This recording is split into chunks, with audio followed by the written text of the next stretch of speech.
1999 වසරේ නව අවුරුදු උදාව ආසන්න කාලය මාහට කිසිදා අමතක නොවේ. මොස්කව්වේ පිහිටි බියුරෝවෙහි නිෂ්පාදකයෙකු ලෙසින් එවකට මම සේවය කරමින් සිටියෙමි.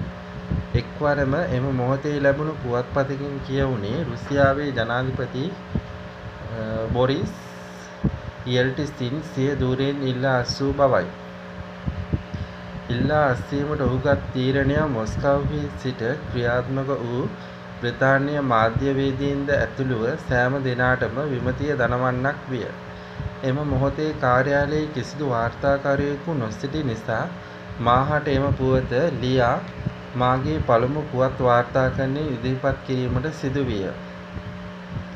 බොරිස් යෙල්ට්සින් සෑම විටකදීම කියා සිටියේ ජනාධිපතිවරයා වශයෙන් තම පූර්ණ කාලසීමාව සම්පූර්ණ කරන බවයි යනුවෙන් මම වාර්තා කළෙමි. අද ඔහු රුසියානුවන්ට කියා සිටියේ එම තීරණය වෙනස් කළ බවයි. වාර්තාකරුවෙකු ලෙසින් වූ මාගේ වෘත්තියේ ආරම්භය එය විය.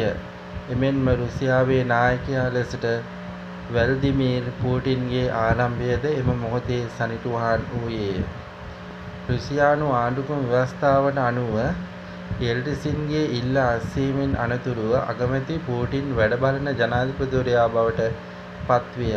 මාස 3කට පසුව පැවති ඡන්දයෙන් විමසීමෙන් ඔහු ජයග්‍රහණය කළේය. ක්‍රෙම්ලිනය හැර යද්දී යෙල්ට්සින්ගෙන් පූටින්ට ලැබුණු උපදේශය වූයේ රුසියාව රැකබලා ගන්න යන්නයි.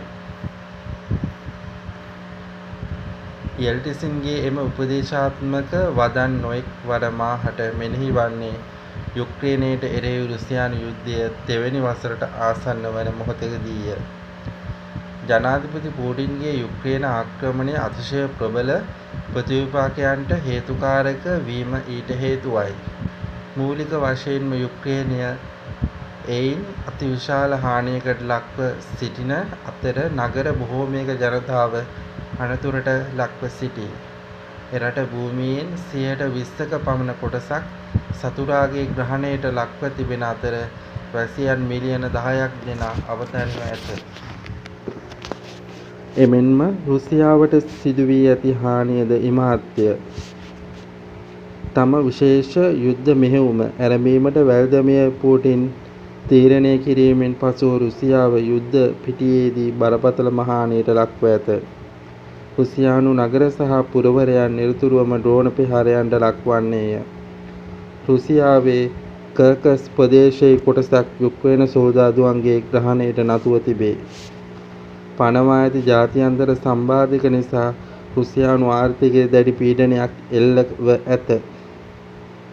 එපමණක් නොවේ රට ජන විකාශනයද දරුණු තත්ත්වයකට ඇදවැටී තිබේ. දේශීය වශයෙන් ජනතාව මැඩ පැවැත්වීම් පවා ශීඝ්‍රයෙන් පැතිර ගොස් ඇත.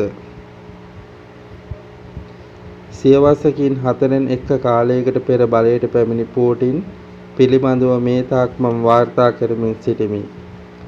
දශක 2කමාරක කාලයකට පසුවද රුසියාවේ නව නායකයා බලයේ සිටිනු ඇතැයි 1999 දෙසැම්බර් 31 වෙනිදා කිසිවෙකු හෝ නොසිතන්නට ඇත.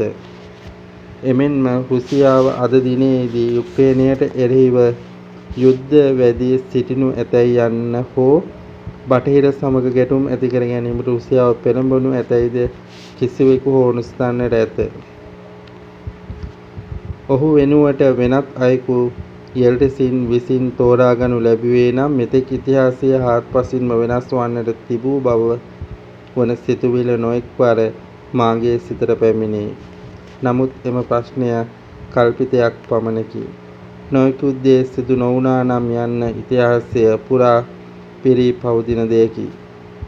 කෙසේ වෙතත් වසර 25කට අධික කාලයක් මා පූටින්ගේ වේශයෙන් බොහෝමයක් දැක ඇති බවට නිසක වශයෙන්ම මා කිව හැකිය. එසේ සිතන්නේ මා පමණක් නොවේ. මා හමු වූ පූටින් නේටෝ රුසියානු කවුන්සලයක් පිහිටුවා යහපත් ආකාරයට ගනුදෙනු සිදු කළ මේ මොහොතේ දකින්න ලැබෙන අහංකාර පෙළඹ පුද්ගලයාට හාත්පසින්ම වෙනස් අයෙක්. යනුවෙන් හිටපු නේටෝ ප්‍රධානී රොබර්ට්සන් සාමිවරයා 2023 දී මාහට සමග පැවසීය.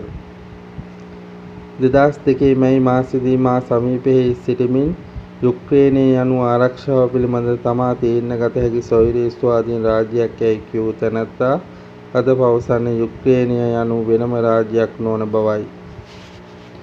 මා සිතන්නේ වැල්දමියර් පූටින් යනු තමන්ටම එරෙහි දෝෂාරෝපණ කිසිසේත්ම නොවිසන තම රට වෙනුවෙන් දැවැන්ත අභිලාෂයකින් පෙළෙන අයෙකු බවයි. ලෝකයේ දෙවෙනි සුපිරි බලවතා ලෙසින් සෝවියට් සංගමය පිළිගැනීමට ලක් වුණා. එවැනි ආකාරයේ හිමිකමක් රුසියාවට නැහැ. මා හිතන ආකාරයට එය ඔහු මමත්වය දැඩි ලෙස කාවැදුණා. මේ පූටින්ගේ අප දකින වෙනසට විය හැකි එක් හේතුවකි. රුසියාව නැවත වරක් ශ්‍රේෂ්ඨත්වයට පත් කිරීම සඳහා වන ඔහුගේ දැඩි අභිලාෂය නිසා අසල්වැසි රටවල් සහ බටහිර ලෝකය සමග නියත වශයෙන්ම සිදුව ඇති ඝට්ටනය රුසියාව ඇද දමා තිබේ. නමුත් ක්‍රෙම්ලිනයට ඒ සම්බන්ධයෙන් ඇත්තේ වෙනස් ආකාරයේ පැහැදිලි කිරීමකි. පූටින් සිදු කළ කතා සහ ප්‍රකාශවලින් පැහැදිලි වන්නේ වසර ගණනාවක් තිස්සේ බටහිර ලෝකයේ රුසියාව රවටමින් නිගඩු කරමින් සිය ආරක්ෂාව පිළිබඳ ගැටලු නිෂ්ප්‍රභ කරමින් කටයුතු කිරීමට එරෙහි ඔහුගේ ප්‍රබල ප්‍රතිරෝධය මෙසේ පෙන්නුම් කරන බවයි. කෙසේ වෙතත් රුසියාව රැකබලා ගන්නැයි යෙල්ට්සින් කළ ඉල්ලීම Taman ඉටු කළ බවක් පූටින් සිතනවාද? ඊට පිළිතුරු ලබා ගැනීමේ අවස්ථාව මෑතකදී මාහට උදා විය. වසර අවසානයේ පැවති තම දීර්ඝ පුවත්පත් සාකච්ඡාව පැය 4ක් ඉක්මවා ගිය අවස්ථාවේ ප්‍රශ්නයක් ඇසීමට පූටින් මාහට ආරාධනා කර සිටියේය. රුසියාව රැකබලා ගන්නයි බොරිස් යෙල්ට්සින් ඔබෙන් ඉල්ලා සිටියා යනුවෙන් පූටින්ගේ මතකය අවදි කරමින් මා අසා සිටියේ. නමුත් ඔබ කියන විශේෂ යුද මෙහෙයුම නිසා සිදුව ඇති සැලකිය යුතු හානිය පිළිබඳ ඔබේ මතය කුමක්ද? කර්කස් ප්‍රදේශයේ අත්පත් කරගෙන සිටින යුක්රේන හමුදා සම්බාධක ඉහළ උද්ධමනය ඔබ සිතනවාද රට රැකබලා ගැනීමට ඔබ සිදු කළා කියලා? ඔහු ජනාධිපති පූටින් පිළිතුරු දුන්නේය. මා ඒක රැකබලා ගත්තා පමණක් නොවේ, රට අගාධයට යාමෙන් වළක්වා ගැනීමටද අප සමත්ව තිබෙනවා. යෙල්ට්සින් යටතේ රුසියාව තම සෛරීත්වය නැති කර ගනිමින් සිටින බවට ගෙනහැර දැක්වූ ඔහු යෙල්ට්සින්ගේ පිටට අනුග්‍රහාත්මක ආකාරයෙන් තට්ටු කරමින් බටහිර ලෝකයෙහි ඕනෑ එපාකම් සඳහා තම රට භාවිතා කළ බවටද චෝදනා කර සිටියේය. නමුත් පූටින් වන Taman සියලු දේ කරන්නේ රුසියාව යනු ස්වාධීන ස්වෛරී රාජ්‍යයක් යැයි සහතික කරලීමට බවද ජනාධිපතිවරයා පිළිතුරු දෙමින් පැවසීය. රුසියානු සෛරීත්වයේ ආරක්ෂකයා Taman යැයි ගෙනහැර දක්වන පූටින්ගේ එම ආකල්පය මගින් ඔහු උත්සාහ කරන්නේ යුක්රේනයට එරෙහි යුද්ධය සාධාරණීකරණය කිරීමටද?